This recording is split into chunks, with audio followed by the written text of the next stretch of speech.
Welcome back to another episode of Sound Pals Go to the Movies. This is another Throwback Thursday review. I'm here with my friend Touly. Say hi, Touly. Hi, guys. And today we're going to be reviewing Inside Man. And just a fair warning, there's going to be spoilers up ahead, so you've been warned. A police detective, a bank robber, and a high-powered broker enter a high-stakes negotiation after the criminal's brilliant heist spirals into a hostage situation. So my first pro of this film is the cast. We have star power that's really strong. Denzel Washington, Clive Owen, Jodie Foster, William Dafoe, and Christopher Plummer, who recently passed away February 5th, 2021. Also, let's not forget the director, Spike Lee, and this is a little different than all his other movies. This is his rendition of a heist movie, so that was pretty interesting. My next point is the way that the movie withheld some information, not only from the heist plan, but about Arthur Case, played by Plummer, and how Arthur Case was involved. And also, they withheld information from Madeline's character, played by Jodie Foster, to the extent of what she does and who she helped. They never really specified stuff like that until later in the story. Now, moving on to my next point was the shooting of the film or certain scenes and how they slowly revealed things using how they staged and framed the image to reveal things as the story progressed and unfolded. First, I want to point out that it was the double dolly shot, which was used at the beginning when Dalton is talking to us. He appears on the screen as he's talking to us, and then we see the wall behind him come forth and into focus. And also at the end, it does the reverse. The wall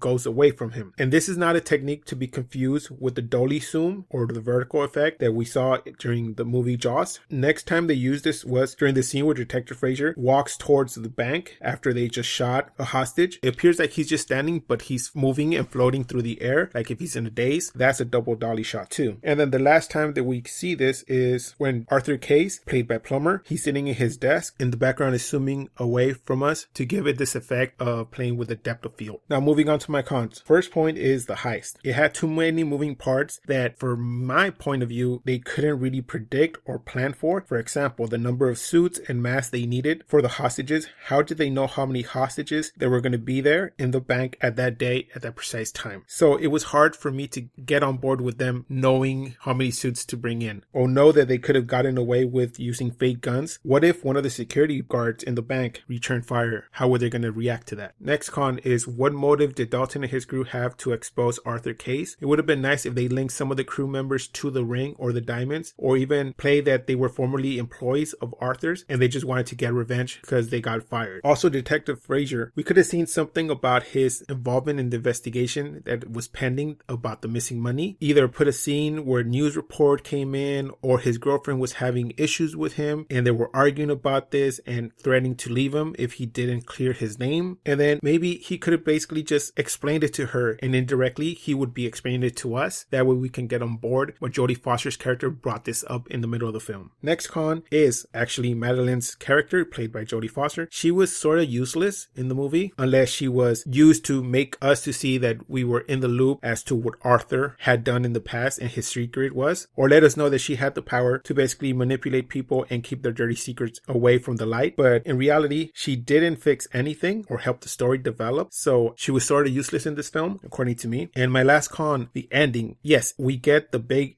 FU to Arthur and the mayor, how the Detective Frazier went up to him at the end and said, here's the ring, now investigate Arthur or find where this ring came from, trying to screw Arthur indirectly. And we also saw that Dalton planted the diamond in Denzel's character, sort of a consolation prize, or a here you go, you deserve this kind of thing. So for me, the ending was left with too many questions unanswered, like, did Arthur's secret get out in the open and what was the repercussions? Also, did Madeline's involvement screw the mayor? We kind of got hints of it, but we didn't see the full closure. And also, Dalton's crew, were they there for the money or just the idea of revenge? And technically, if you want to go, they wanted the revenge, they really never got it because we never saw Arthur go down. Maybe later on, if they investigate, he can sort of sweep it under the rug like they've done. But to me, this movie just felt a little bit short in that end. It didn't explain everything in the fine details. Overall, this movie was a nice change for Spike Lee and the way that he took on the role of a heist and presented it. I really enjoyed the way they shot it using the double dolly effect, and how the movie kind of withheld a little bit of information, but at the end also, my thing that really bugged me was, why did the crew waste so much time breaking through the floor just to create this makeshift toilet for Dalton? Why not just give him a few buckets, and instead of food, give him a few IV bags so he could basically basically stay alive for a week, or maybe just limit his intake of food. That could have been a workaround, but no, they really had to drive it home that he was going to be there for a whole week before he got out at the end, and give that small twist. My last thing that I kind of enjoyed about this movie was that at the beginning of the movie, the opening song they used was a Bollywood song. That was a kind of nice change from other soundtracks that we've heard in other movies that were mainstream in America. So I guess with that, I'm going to pass it on to my friend Touly and see how he saw the movie and what grade he gave the movie. All right. Normally, when it comes to movies with Denzel Washington in it, I'm on board. I love Denzel's work and just his style of acting and the sort of impact he just brings to certain scenes, particularly when those scenes get very intense, whether dialogue based or dramatic, actionary based. He just brings this presence. So I guess what I'm trying to say is, as Sal alluded to, the star power to this film was really up there. Sal already mentioned some of the other actors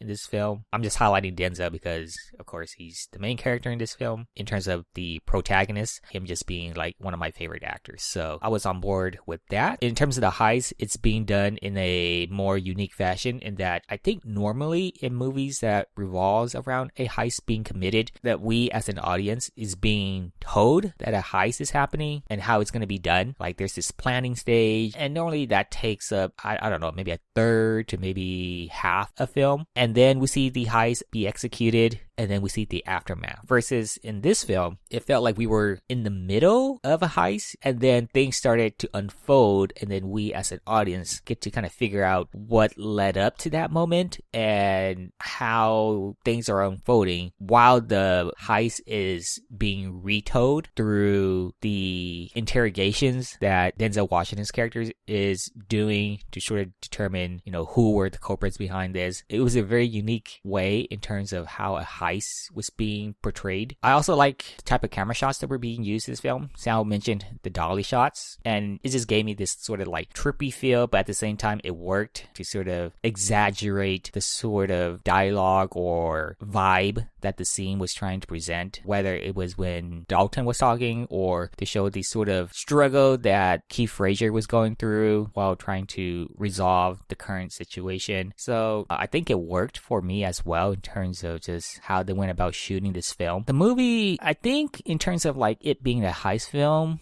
around that 2-hour mark, I think it's standard, but to Sal's point as well, I think the film could have been reduced in length if they have cut out Jodie Foster's character. I also feel like her character didn't provide enough to the film to warrant her character being there. So I feel like those scenes that involved her, you could have just taken out. In doing so, reduced the movie to under 2 hours, maybe to like that 1 hour 40 to 45 mark. And of course, by doing so, you not only condense the film, but the pacing would be that much better. Or if you want to go a different route and keep the movie as long as it is to make this film more about Keith Frazier and Dalton Russell. Build the relationship between these two characters in such a way where the ending scene happens. Develop the relationship to the point where Keith Frazier has to make an ultimate decision as to whether or not to let what happened at the bank go, despite how motivated he was to get to the bottom of this and take down who was behind the heist. The whole Arthur case, that's a whole separate thing in which the detective also had a say in, but I feel like the movie should have been more about the detective and Dalton Russell and leading up to that ultimate decision as to, do I do what's right in that,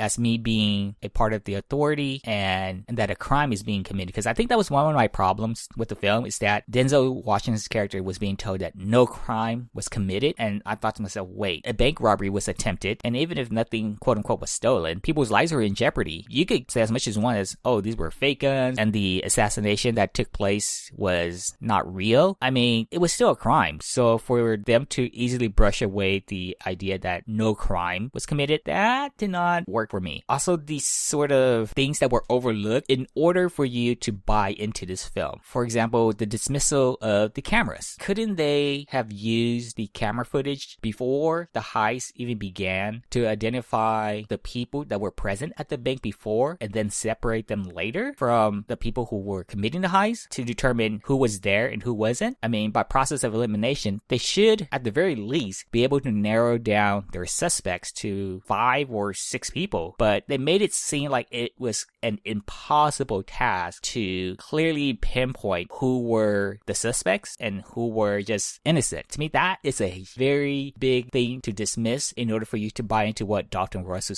said was the perfect escape. And also by saying something like that, you put yourself into this corner where now I'm expecting very big things out of this film. Like, you're going to have to prove to me that what you are saying is going to actually transpire. And did it lead up to that sort of moment? I guess in this case, the payoff, like, did it reflect such a perfect escape from the heist that they were trying to do? I would say no, because again, just reflecting on the sort of things that had to be overlooked in order for things to have gone the way that you had intended, I couldn't find myself believing in some of these components. I would have been more okay if he just didn't say that this was going to be a perfect thing that they were going to be able to do. Kind of like how I felt when I watched The Illusionist starring Edward Norton and Jessica, when the investigator in that film came to the realization of the escape that those two characters that I mentioned were able to perform. It just left me in awe, and it was not necessary to have this sort of dialogue that Don Russell had to inform us, hey, this is gonna happen, which again just leaves me with expectations. And when those expectations are not met, it leaves me in the state that I'm currently in, where sure, I have to just disregard some of these other components in order for me to feel the way that you wanted me to feel. I mean, overall, the movie is still decent. I wouldn't say that the movie was bad, but I don't think it was great. It was above average to me. So I'm gonna give the film like a 6.5 out of 10. I would still recommend people to watch it, but a lot of things for me to have dismissed in order for me to really consider it perfect in terms of the heist. I agree. This movie, once you start off and you see Dalton telling you that he elaborated his perfect plan, it opens up to you as an audience saying, well, I will be the judge of that. And you pay more attention to all the final details. But overall, the story was enjoyable. I do agree. But I had that little feeling of like, oh, see, there's an error right there. Like the cameras, you said it. Couldn't they just work around that? For example, at the beginning, you have the detective and the bank robber being on opposite sides of the law. What about if towards the end of the movie, they basically end up seeing like they're almost on the same side and Arthur is the bad guy in reality and use that to their advantage? Maybe the detective does away with the footage. He erases it from the hard drives or something. You know, don't say that, oh, it's useless and we'll take your word for it. Show us, you know, the video got corrupted or we can't use it or blah, blah, blah, something. But have Fraser do something to let Dalton go, but he has a bigger fish to fry, which is Arthur. And Madeline, Jodie Foster's character, have her help them by exposing Arthur. That would give a reason for her character to be in the movie or just get rid of her. I mean, she's a really good star, but her character in this one was not developed or not useful at all. So I'm going to give it a 7 out of 10. I really enjoyed the shooting angles they shot and the way the story tried to unfold the action of the heist, but I'd rather not pick at it. So I would do away with Dalton saying that was the perfect executed plan, because it really wasn't. Would I recommend it? Yes, I would, especially because it's a Spike Lee film and they do have social commentaries in there that he always tries to put in there, but also they don't fit in this movie. That's my final grade, 7 out of 10. So that does it for this review of Inside Man. Please join us next time where we're going to review Street Fighter. I'm sorry,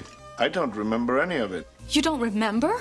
For you, the day Bison graced your village was the most important day of your life. But for me, it was Tuesday. Please like, comment, and subscribe. You can find our social media